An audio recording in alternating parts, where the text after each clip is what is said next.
menguatkan paru-paru yang banyak dahak, orang yang sering batuk, udah batuk susah sembuh, terus itu perokok yang bekerja di daerah dengan polusi yang tinggi ya.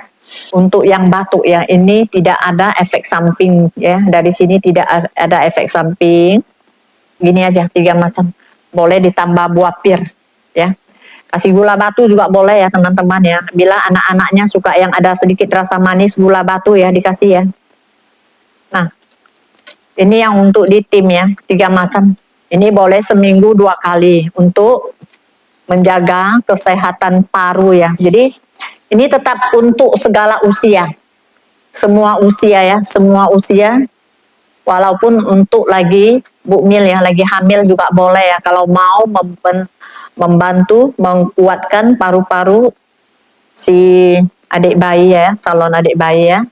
Jadi ini sehat, kasih gula batu sedikit. Kalau ada buah pir di rumah, potong-potong, buang bijinya.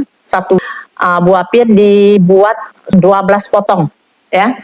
12 potong, ini masukkan semua di tim.